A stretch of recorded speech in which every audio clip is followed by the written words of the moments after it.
Deus, querido. O Deus que nunca nos abandona, o Deus que nunca nos desampara, o Deus que mesmo em meio à pandemia está ali conosco, está nos sustentando, está nos atraindo cada vez mais para si, para Ele. Por quê? Porque Ele nos ama. Nós não podemos esquecer jamais, querido. E toda vez que eu ministro, eu sempre bato nessa mesma tecla. Jesus nos ama. Deus nos ama, querido. Aqui hoje é dia de ceia, né? Hoje, aqui está o maior símbolo do amor de Deus por nós. Ele se entregou por cada um de nós, querido. Se você está aqui hoje, essa noite, se você está por aí pela live, saiba disso. Jesus morreu por você. Jesus morreu por você. Não importa, pastor, eu já sei disso, mas isso tem que ficar todo o tempo no seu coração. Você tem que se acordar e se lembrar, cara, Jesus morreu por mim. Se hoje eu estou vivo, é porque Ele deu a sua vida para mim. E é triste, queridos, é triste como tem tantas pessoas que não entendem isso ainda. A Bíblia fala, né, a cruz, ela é escândalo. Jesus é um escândalo. Como assim, pastor, Jesus é escândalo? Porque por muitas vezes as pessoas esperam coisas de Jesus que Jesus não é. Isso não é de hoje não. Isso começou, é isso? Aí lá fora. Isso começou há muito tempo. E é sobre isso que eu quero ministrar essa noite, sobre o escândalo da cruz, a surpresa da surpresa, falhando, perante Jesus. Eu quero convidar você para abrir lá em Mateus, capítulo 11.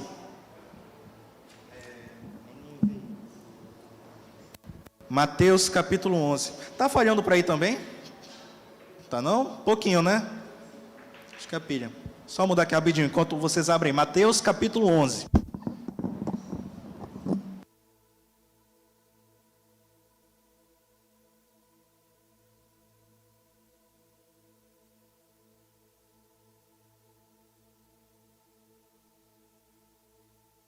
Mateus, capítulo 11, a gente vai ler, aí no versículo 1, vamos ler aí no versículo 1.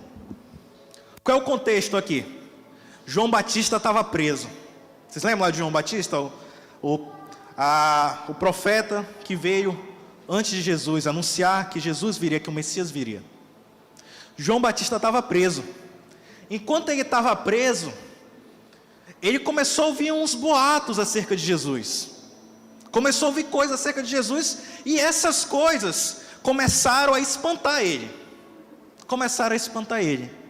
Aí ele vai e envia os discípulos dele até Jesus. Vamos ler aqui. Mateus, quando acabou de instruir seus 12 discípulos, Jesus saiu para ensinar e pregar na cidade da Galileia. João, o Batista, ao ouvir na prisão o que Cristo estava fazendo, enviou os seus discípulos para lhe perguntarem: és tu aquele que haveria de vir, ou devemos esperar algum outro? Jesus respondeu: voltem e anunciem a João o que vocês estão ouvindo e vendo. Os cegos veem, os aleijados andam, os leprosos são purificados, os surdos ouvem, os mortos são ressuscitados, e as boas novas são pregadas aos pobres. E feliz aquele que não se escandaliza por causa da minha que não se escandaliza por minha causa. Como eu falei, Jesus, desde aquela época, ele já causa um certo escândalo, um certo assombro à sociedade. E não foi diferente com João Batista. João Batista ouviu isso, ouviu as coisas que Jesus estava fazendo, né? Está ali com os pecadores, está andando no meio de gente não tão bem vista na sociedade. Chamou o discípulo dele, vão lá a pergunta de Jesus lá. O que é isso que está acontecendo? O que é isso que está acontecendo? E eles foram lá. Jesus, João mandou a gente vir aqui, seu primo, né? Seu primo mandou a gente vir aqui para saber se o Senhor é o Messias mesmo, se a gente tem que esperar um outro aí. Aí Jesus respondeu: olha, vão lá e contem isso que vocês estão vendo aí. Os aleijados estão andando, os cegos estão vendo e tudo, e etc. O que esse trecho nos traz, primeiramente? A questão que Jesus, de todas as formas, é uma surpresa, e ele surpreende os homens. Por quê? Quando nós nos encontramos com Jesus, é como se todo o nosso conceito, toda a nossa estrutura, toda a nossa idealização do que era alguém perfeito se quebra. Porque Jesus é muito além de todas as nossas expectativas. De todas as nossas expectativas. Só que aí chega um problema, aí que vem um problema. Que começou naquela época e permanece até hoje. Pensa só, você tinha uma idealização de como seria esse ser perfeito. Você idealizou. Só que aí você viu que não é bem aquilo. No caso de João, vamos pegar aqui o exemplo. João esperava alguém, não sei, alguém super perfeito, alguém que andasse somente com os nobres. Isso aqui eu estou conjecturando, tá? Andasse somente com os nobres, com os ricos, que falasse de maneira eloquente. Só que ele viu que Jesus não era isso.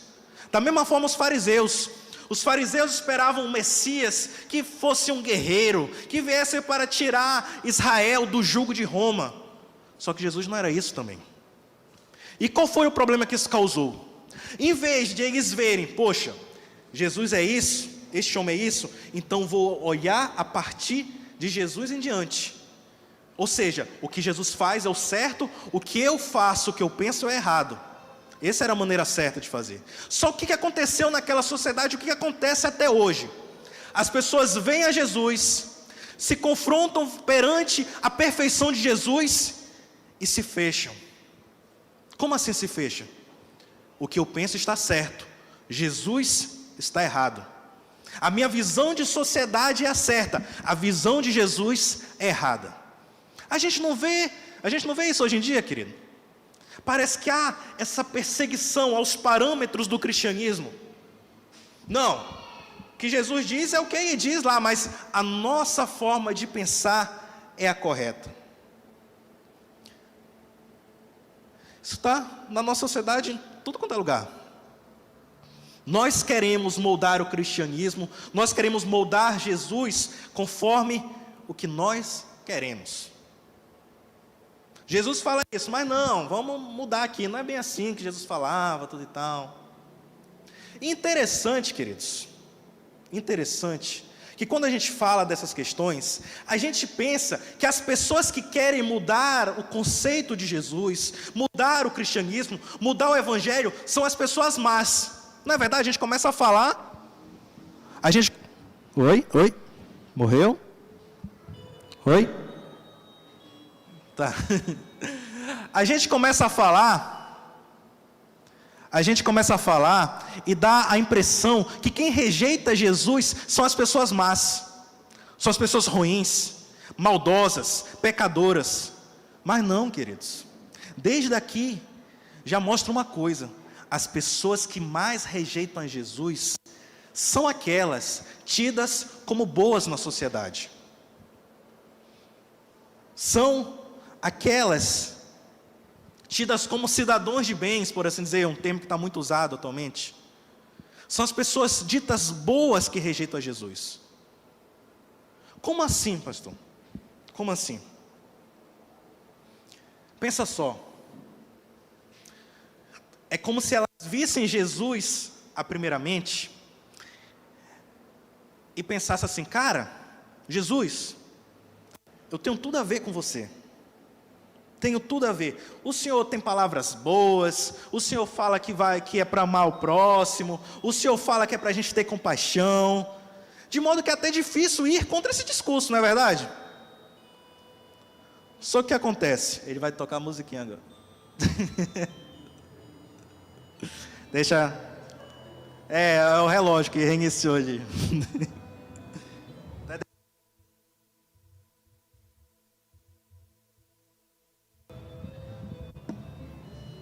Beleza, bora lá.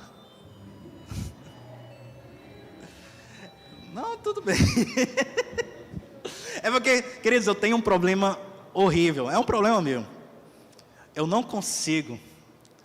Eu tenho pouca tolerância a barulho. Assim, esses barulhinhos assim, aleatórios. Parece que a minha mente vai direto. Eu estou falando, tocou o barulhinho, vai. Às vezes estão tocando aqui, errou alguma nota. Foi, minha mente já divaga. Larissa rindo ali. Mas enfim, queridos, são as pessoas boas que mais rejeitam a Jesus. Por quê? Porque são elas que têm um ideal que não corresponde. Que não corresponde. Elas têm um ideal de evangelho que é assim: Jesus, o Senhor é perfeito, eu sou perfeito igual o Senhor. Eu sou perfeito igual o Senhor. Eu sou bom, eu não peco, eu não roubo, eu faço isso. Então, Jesus, vamos nos fechar aqui. Vamos nos fechar aqui. E deixa esse povo pecador lá para fora. Deixa esses ruins lá para fora. Deixa essas pessoas que são mais lá para fora. Só que o que acontece? O evangelho não é assim. O evangelho de Jesus, ele sempre, querido, vai priorizar o pecador. Ele sempre vai priorizar aquele que é tido como mal, aquele que é tido como escória. E a partir do momento que esses ditos perfeitos querem fechar Jesus para si, é como se Jesus saísse daquele meio. O evangelho, ele não é uma mensagem para pessoas boas. O evangelho não veio para resgatar as pessoas boas. O evangelho veio para resgatar os maus, os pecadores. E acima de tudo, ele veio para mostrar uma coisa que é justamente o que os ditos cidadãos de bem não entendem: que não existe cidadão de bem. Não existe pessoa boa. Não existe. Por melhor que você tente ser, querido, você é mau. É mau. Ah, pastor, mas isso é um absurdo. Mas é a verdade. Desde a queda, o ser humano entrou no que a gente chama de total depravação. O ser humano, ele é mau. Ele só é bom quando lhe convém. Só é bom quando lhe convém. Não, pastor, eu não sou assim. É sim. Todos são assim. Todos são assim. Não existe pessoa totalmente altruísta. Não existe pessoa totalmente boa. Não existe pessoa que vire a outra face. Só Jesus. Só Jesus. Logo, você é mau. Eu sou mau. Todos somos maus. Não sei. E é isso que se torna bom. Olha aí a doideira. Porque se nós somos maus, então o evangelho é para nós. Se nós somos maus, então Jesus veio para nós. Vocês estão entendendo por que as pessoas que se acham boas rejeitam a Jesus? Porque se elas são boas, não tem por que elas terem um Salvador. E isso é demonstrado, querido, em dados geográficos. Exemplo, Japão. Já dei esse exemplo aqui. O Japão é tido como um país o quê? Honesto, não é verdade? Honesto, íntegro. Se você deixar uma bolsa lá de dinheiro, ninguém vai pegar. É um país bom. É um país onde as pessoas são honestas umas com as outras, onde não há violência. Para vocês terem uma ideia, o Japão não tem nem forças armadas. Depois da Segunda Guerra ele ficou sem forças armadas. É um país pacífico. Mas é um dos países onde o cristianismo é menos aceito. É menos aceito. O cristianismo lá não chega nem a 2% da população.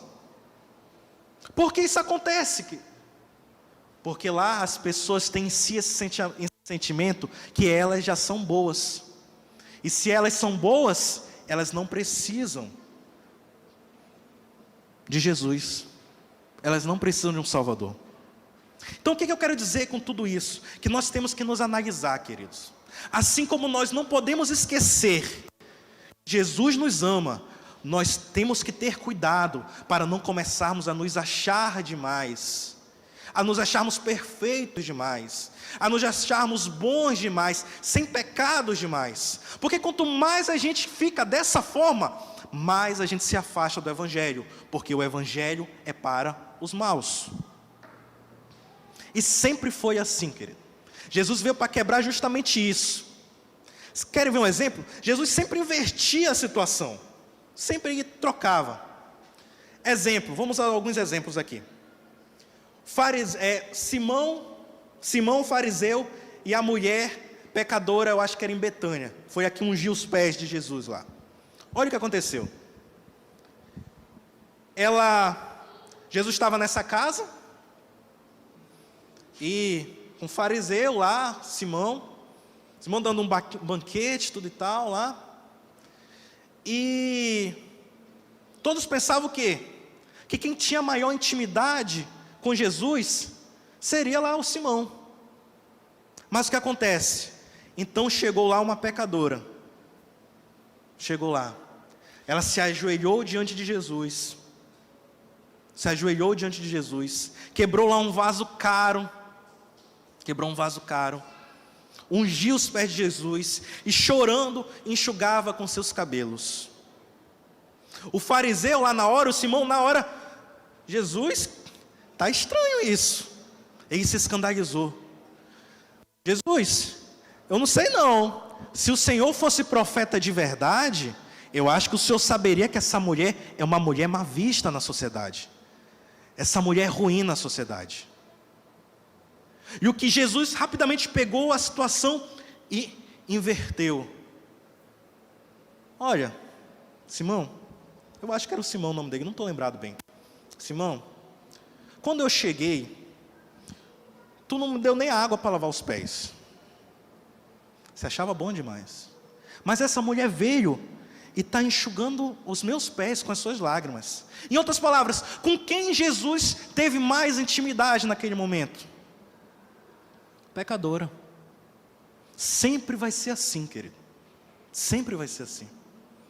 Jesus vai ter mais intimidade com aquele que reconhece que precisa dele. E se eu me acho muito perfeito, naturalmente surge em nós esse sentimento que eu não preciso de mais ninguém. Outro exemplo, Zaqueu, eu gosto muito de Zaqueu porque eu me identifico com ele. Zaqueu é um funcionário público, ninguém gostava dele. Zaqueu, o que aconteceu com Zaqueu? Zaqueu subiu na arvorezinha lá para ver Jesus, chamou Jesus lá para a casa dele, deu uma festa, tudo e tal. Aí os cidadãos de bens começaram lá, se escandalizar. Jesus, está errado isso aí, Jesus. O senhor está comendo com os pecadores, Jesus. Pelo amor de Deus. O que é isso, Jesus? Jesus deu de ombros praticamente, né? Nem ligou.